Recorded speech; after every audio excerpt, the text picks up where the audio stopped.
Hello and welcome to another Imperator Rome Dev Diary. It is not Monday as usual Imperator Dev Diaries are, but that is because of the whole, PDXCon being last weekend, and also all of Paradox's moved office. So there's been quite a lot of uprootingness going on, and so we've got it on Wednesday instead, which is it's kind of awesome. So. Let's read through it. I'm also going to add in my own experiences and thoughts because I did manage to get a little bit of a play around with the Livy patch while I was at PDXCon. So I've got my notebook, and let's just get into it. Well, we're back after a hectic week of PDXCon and office relocation. Those that were able to attend PDXCon were able to play the Livy update in its current state, and there are a number of interviews and articles emerging that contain snippets of information on the various upcoming mechanics that will be appearing soon. However, fear not, Dev Diaries shall continue, and I'll make sure you all get a detailed view as what is coming in the Livy update, as well as the Punic Wars, the free content pack accompanying Livy. Originally, I will say that this was supposed to be paid. In the original roadmap that they released, there was a paid content pack alongside Livy, and they've changed that to be free, I guess for community goodwill, I assume, but I think it's a good idea, certainly to get the community back on side. Yeah, the game, I feel, is good enough to be given a second chance, and maybe it would maybe have been a little bit too early to say, oh, and here, pay us for stuff. I think this is a good idea. Today we'll look at statesmanship and a few of the UX improvements associated with it. The concept of statesmanship was born out of a desire to add both a level of character progression to the political scene and to add a new aspect to decision-making when appointing officers. Officers are like the Archisematophylax, the Archietros, your Trophius, all of these government things. And I will say that not everyone starts at like 0 statesmanship when at the start of the game. That was the case at PDXCon. Everyone started at 0 statesmanship, and it was quite... it made for a very slow start, as all of these guys basically had one skill in all of the government offices, or they were attributing their one skill. Anyway, let's move on. As you can see here, statesmanship dictates how much of a character's relevant attribute they're able to apply to their current role, scaling the effect of an office accordingly. We'll be taking a look at scaling the effects of offices to account for the slightly average top-end threshold for characters and to ensure that highly skilled individuals have their abilities properly represented. So, at the moment, what it is at 50% you get to a 50% statesmanship, which is this lovely wax seal. You apply 50% of your skill, so 8 would turn into a 4. And yeah, that looks like that might be changing. I say it probably should be changed because, yeah, you're basically halving the relevance then of certain skills. So yes, higher skilled characters should be recognized a lot more, I think. So that's good. As you can see here, statesmanship dictates, we read that already. So this guy is at statesmanship 0. It changes at 0.6 a month due to being a court philosopher. Decays while not being a statesman. So as soon as you take him off a job, he'll start decaying at 1 per month. So yeah, decays by maybe it is actually scaling, so you would reach a threshold, and then you would reach the amount of base decay would be the same as your base growth, probably. I'm not certain, but like I said, I played only a little bit around with it. Things are probably going to be changing before too long. But yes, moving on. Statesmanship grows at a different rate depending on which job a character currently holds, with lesser jobs such as governorships and technology offices acting as lower level training positions. The effective tech officers will not be scaled, officers, will not be scaled by statesmanship for balance reason, and characters holding one of these offices will plateau at roughly 25% statesmanship over a period of time. When I was talking to him, he did say 30%, so it's either been nerfed or, like I said, it's a rough estimate. Higher offices will yield a higher statesmanship plateau.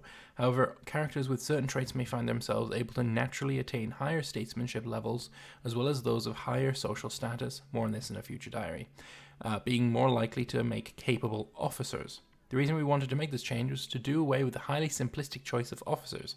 Prior to 1.3, there was little reason not to fire someone and replace him with a higher stat character. This did change. This was the 1.0. You just chose the highest stat guy. With, I think it was the Pompey patch, no, it wasn't the Pompey patch. It was the Cicero patch.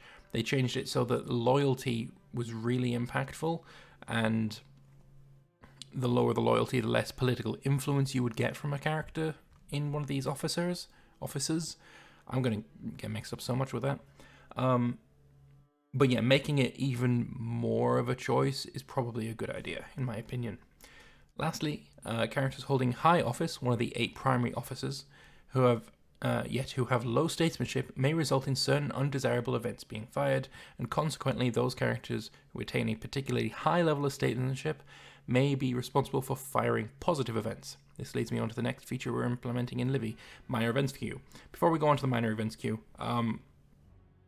these officers, I can see this being another way to differentiate the various government types. So, for example, I can see tribesmen having a malice to your statesmanship growth. Because who cares about government? We're tribals, man, kind of thing. I can imagine republics having a big bonus to it, and I can imagine monarchies sitting somewhere in the middle of that, having both good and bad parts of it. Basically, just to make republics a bit more like, we're the government. That's our whole thing. We're not just one guy controlling everything. We are an amalgamation of democracy and stuff. So statesmanship is really important to us. Whereas I could see the monarchy having, the monarch himself would have high statesmanship, but the various officers, maybe the monarch doesn't care as much about those officers, and therefore while they technically have these positions, they don't get to use them because the monarch doesn't give a single shit about them or what they do. So maybe that would be the malice there. I don't know. I'm just spitballing ideas. But yeah, I think it could be a way to differentiate them.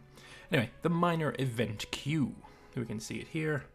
Queued events, a minor addendum, and it'll tick down. The minor event queue, shown above in the bottom right corner of the picture, is a first step towards delineating between content we want to interrupt the player with and content that we consider optional or of low importance. Events spawned by characters, either due to statesmanship level or otherwise, all fall into the category... What is wrong with my speech today? Into the category of minor importance. We wanted to show these to the player, but we found that interrupting the experience with a pop-up demanding a choice was often quite invasive to the gameplay experience.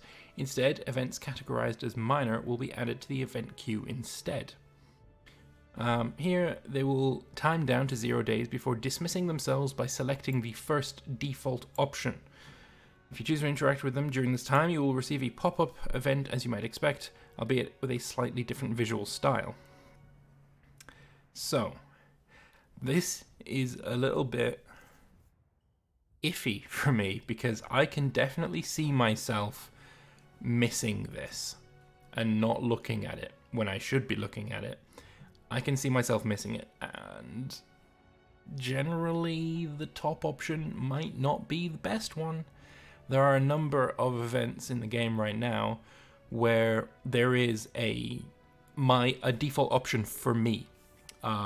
For example, a prominent character, I can't remember what the event's actually called, but where you basically get to invite out a prominent character to a banquet, and you can, invite them to the right address and pay a lot of money.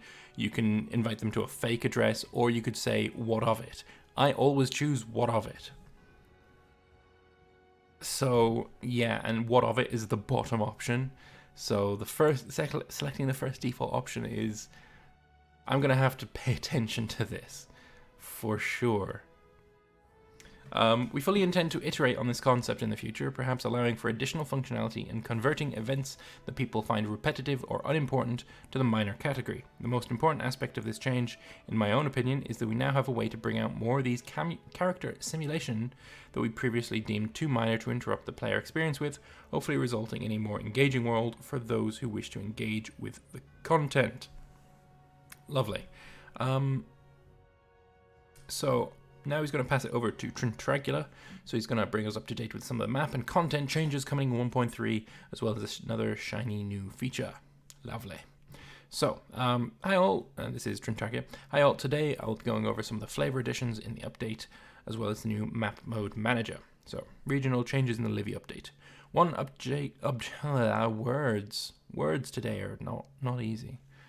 One objective that the Livy update aims for is to increase the flavour of the world, and one way that we hope to do so is by adding more regional flavour. One reason that I'm tripping over my words is that I keep reading things spelled wrong. Trin, I love you, but spell it with a U, please. Anyway, the map has been updated with more territories and playable countries in a number of regions, and we've also added more local omens and heritages to countries in the game. So I love this. Additional omens. So yes, you may be Hellenic, but you're not going to have the same omens as every other Hellenic nation. I love it. While Pompey added a great deal of variety in terms of omens to the game, it was often unclear why you had a particular omen. In the Livy patch, it will add a clear indication as to why you have a certain omen available to you. So we can see here the blessing of Helios. It's the Hellenic patron god of Corinth and Rhodes. Helios is a god who travels across the sky in his chariot every day, following and being followed by his sister, the moon goddess Selene. As he rises in the east, he brings light and prosperity all through the day, and finally disappears into the west at night. Though Helios is not one of the 12 Olympians, he plays a major role in several well-known tales and legends. By some, he has received the epithet the All-Seeing, as he sees everything that goes on among mortals and immortals both, as he makes his journey across the sky. I love that bit of flavour. I'm going to read all of these. Obviously, I don't have the game in front of me, so I can't. As can be seen above, the tooltip of an omen will now always state what made it available to you. In this case, Helios is available as he is the patron deity of Rhodes. New patron deities, i.e. omens that are available because of your capital's location: Poseidon in Corinth and Chalkis, Heracles in Akragas, Kos and Thasos, I'm not going to read them all out, Hephaestus, Asclepius, Aphrodite in Athens, oh yes of course, and Aphrodisias, I didn't even know that was a place but I like it, Eros, Hera, Artemis, Helios, Persephone, Dionysus and Pan. We've also added a whole new group of omens for Crete. And again, look, you can see here that this is Hellenic. These are the Hellenic omens. This guy's got the blessing of Helios in this slot. But if we go down here, he's got the blessing of Amaya. And all of these are different. They're Hellenic, but where's the... I mean, there's Zeus, but like, it's the other ones. The other ones are different. Where's Ares and Apollo? They're not here. I love it. It's fantastic. So, new omens for Crete.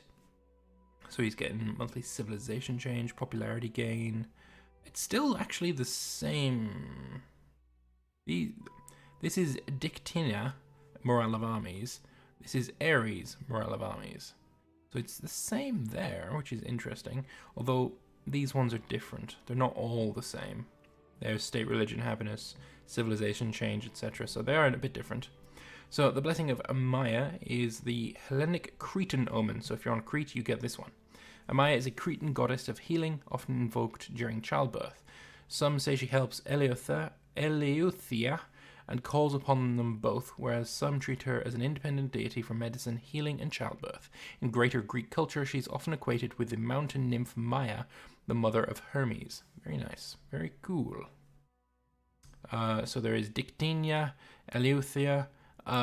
There's a country called Eleutherna. I think it's this one here. Or it might be the grey one down here. I can't quite remember. I wonder if that's how that got its name. Velkanos, Rhea, Dictyan Zeus, Ariadne, Amaya, Carmenor, and then specific omens for Hellenistic Pontus, similar to the Serapic cult omens. Getting these will entail reacting to flavor content. Heracles, Zeus, Stratios, Selene, Cybele, Mithra, Men, Aphrodite, and Dionysus. And then lastly, while the main flavor focus of the update is related to missions, we've added a number of historical flavor events for the following countries: Massalia, Thrace, Iberia, Armenia, Phrygia, Pontus, and Paphlagonia, and the Diadochi coronations. Interesting.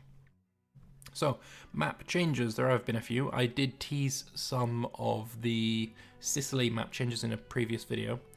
No flavor update will be complete without map changes. The Livy update brings an updated map and new countries in a number of areas. So Hibernia and Caledonia have got some new stuff. I mean, we've got tribes all along the coast now. Not much is known about the island today Not much is known about the island today, known as Island. All right, of course. Words, man. An Imperator Statute. Nonetheless, it's certain that the island was not devoid of political entities, and Snow Crystal has given it a second go through and added a number of playable tribes there. This increases the dynamics of politics and warfare, even if migration and colonization are still necessary to control the island. Modern Scotland has also seen a facelift. Yeah, there's a lot less colonizable area in Scotland now, which is interesting. The Baltics. I don't believe, god damn it, I don't believe this part here was able to be gotten up to, but it looks like it's now colonizable, which is interesting. Another area revisited is the Baltic coastline of modern Lithuania and Poland, and both more colonizable land and more tribes to the dynamics of Northern Europe. Yes, I was right, I should have just read it instead. Sicily, as I've shown before, as a free content pack coming in along Livy will focus on Roman Carthage. It felt natural to focus on adding more detail to the island of Sicily, which was often at the front line of Punic and Italic conflicts. The Livy update will greatly reduce the conglomerate country Siculia, which previously represented all the central Sicilian states acting independently in the power vacuum after the Carthaginian-Syracusan wars. Instead, there are now three such states, Siculia, Calactia, and Tindaria, in a common defensive league. The update also sees the addition of both Carthaginian client states, Selenus and Heraclea Manoa, and the subject state Gelas under Syracuse on the southern coastline next to the independent city of Akragas. That's that one there. Lovely. I do like that. Before I move on to the other ones, while I was at PDXCon, I took part in the LAN campaign, or the LAN multiplayer game. And I played as Syracuse. I picked it out of a hat, and I ended up full annexing Rome, and my borders touched like the northern barbarians, and I ended up winning that game by like over 15,000 points. Sorry, no, 1,500 points, not 15,000. I was number one in the world, and I did pretty good. I won the very first Imperator LAN at a PDXCon. Quite happy with that. That's bragging rights right there. Now, Greece. While Greece is in many ways one of the more interesting places in the game, some historically important powers have up to now lacked the detail and strategic depth that they need to be accurately represented. The Livy update revisits Attica and Boeotia with more territories and impassables, as well as the sea zones surrounding the mainland itself. The objective here has been to make the region more strategically interesting, in the same way to the Peloponnese, by adding in historical mountain passes and fortresses. So, let's have a look. Before, I remember Delphi was here, not on the coast. And there was a mountain. You know what? Just open image in new tab. There we go. I remember, yeah, there was... Delphi was here, and you would go through a mountain pass all the way here. You had mountains on each side. Actually, I can probably just open the bloody game. We can have a look at the map and kind of look at the differences. Do something like that. Ta-da. Yeah, Delphi was where I thought it was, and then, like I said, the mountains flanking each side. But now, actually, if I move that there, ta-da. Now we have this going on. Cheleon has sort of been moved to have a border right there, and Delphi's moved down onto the coast. Elatia is new. Apus has been cut off maybe there, and then Anthedon has moved up. There's this lake here which is completely missing from the game at the moment. I do think that is very interesting. Any differences down here? I don't see any. This all looks fairly normal. And then apparently there was changes to Attica. Is that Athens? Or is there another country called Attica? I don't quite know. Because Athens still got their 3. So probably not.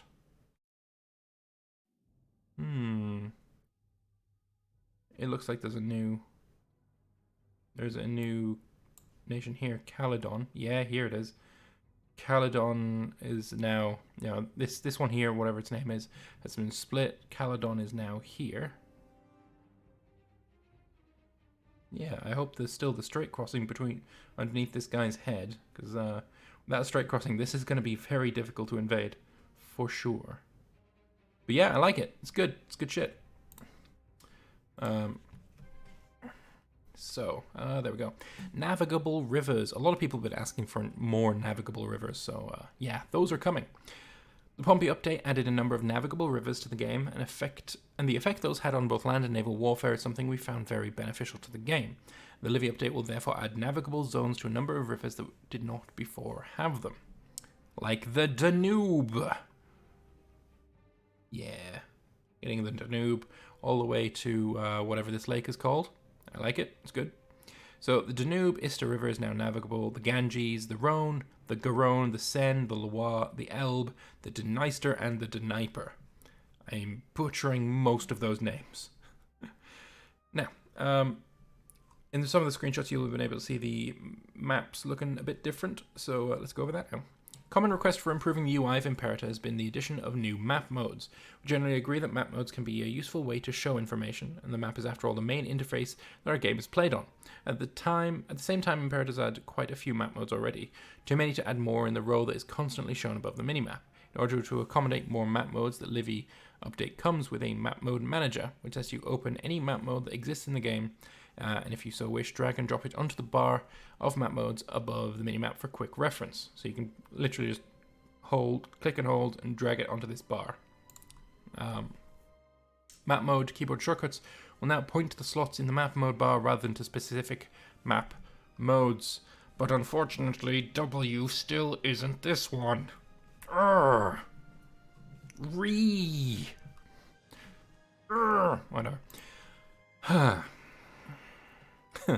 The update itself will not come with any new map modes, but now that we have a map mode manager, we hope to add new ones in the future updates when we see the need for it. If you have any suggestions for new map modes you would like to see, we'd love to hear them. Okay, I got one. Cities. I would like to see a cities map mode, similar to the forts map mode, where if you click it and it will show the forts in blue. I would like that for cities. Settlements can stay grey, cities could be blue, and then maybe metropolises could be shown in gold or some shit. Like, that would be real nice and handy. I could even see it fitting into, like, civilization map mode or something like that. I'm not sure, but that would be nice. That was all for today. Next week we'll be back to our usual Monday time, and Snowcrystal will be telling you about the Carthaginian mission trees that we're adding to the Punic Wars content pack. And that's not the end of this dev diary, because I have got something to add too. I'm actually going to open the game as Macedon just to show this off. I don't have the Livy update pack installed, but you're just going to have to trust what I'm saying. So, one thing that has been added, if I go here, Cassandros he's the ruler of Macedon. He's a monarch. He's part of the the monarchy branch of government. Say I had, someone really important join my court. I would have a little button on the top here that would let me adopt them. Yes, adoption is coming in the Livy update as well. I can confirm that. I have seen it. I have used it.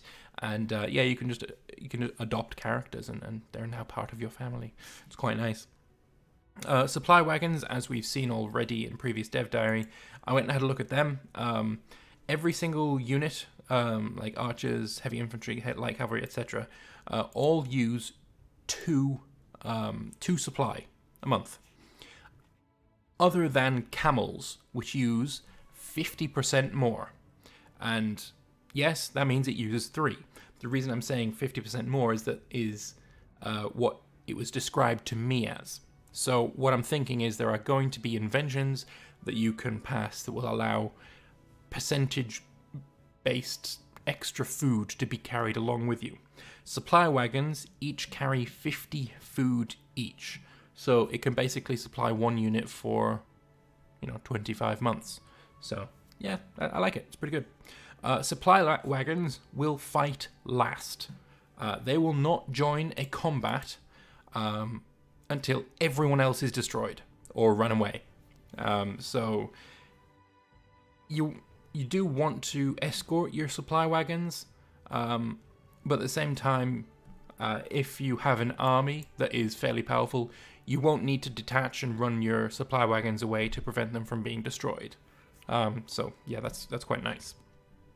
The big change, I feel, is coming to characters. So if we show families now, we can just scroll and scroll and scroll and scroll, and we've got shit tons of families. And things like, the Georgids, there's only one of them. That's kind of useless. Carsids, only one of them.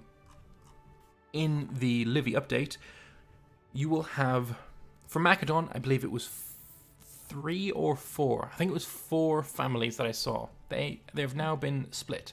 So things like the Georgids, they will still exist. But when you open this family window, you will see 4.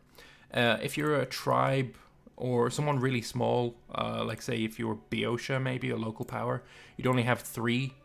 They're called great families. Macedon, being a bit bigger, has 4. And if you become like Maurya size, then you can have 5 great families. And they're now so family has been split into important and secondary. The secondary powers can promote. So that is based on the prestige of the families.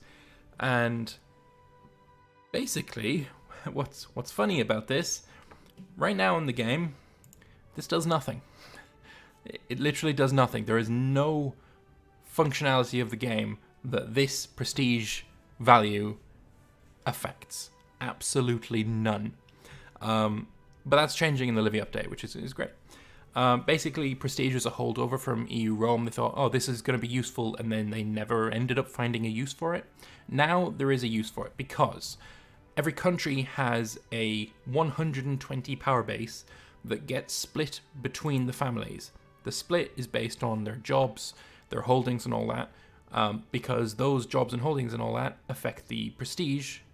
And then, prestige is now based... prestige informs power base, mostly. I believe there is other things that also affect power base directly, but yeah, each of the families can have... added all together, each of the families add up to 120. And so 120 is split between the families. More families you have, so the bigger you have, obviously the amount of power base they can have is less, because it's still split between them. But getting more families doesn't increase the amount of available power base. I hope that made sense. I stumbled a whole lot over that. Like I said, my words are not coming easily to me today. So yeah, family is now split, and there's a power base thing. It's quite nice. It's good. And obviously there will be respected family and not scorned. It's changed. It's not called scorned anymore, but I forget what it's changed to. It's also got a new icon, but I forgot what it's called now, and I'm very sorry about that. It's basically dependent on the prestige and the power base of the family, how many jobs they want, basically, and that will affect whether they are, let's just call it, pissed off, because that's basically what it means. So while a smaller great family might not want as many jobs, if you don't give them any at all, it's still a big amount of people that will get pissed off all at once. So yeah, that's probably going to be talked about a little bit more in the future. As I said, lesser families can usurp the great families. I feel like it's going to be good for great families because it seems like they marry and have kids more often. So yeah, I think it's a good change. It's a good change. It's made to make families a bit more important and not something you can just like, oh, characters, meh. I like it. I think it's good. I think it's definitely a good idea. So anyway, that's all from me for today. I rambled a lot. I stumbled a hell of a lot over all of my words. But I hope you enjoyed this video anyway. I know it's been a long one. Thank you all very much for watching. I hope you enjoyed it, and I will see you guys in the next one. Oh, also, before I go, hi Johan. Now I know you watch my videos, I can just say hi. And which YouTube, I listen to every single news there is. I listen to your channel. Every single thing you post about for Imperator is just like listen to yours. If you want to go and watch the interviews that I had with Johan and Arheo, those are also on the channel, and I will link them in the description below. I encourage you to go watch them because they are fantastic in my personal opinion, and massive ego boost for me. So go watch those, and I'll see you next time. Bye bye.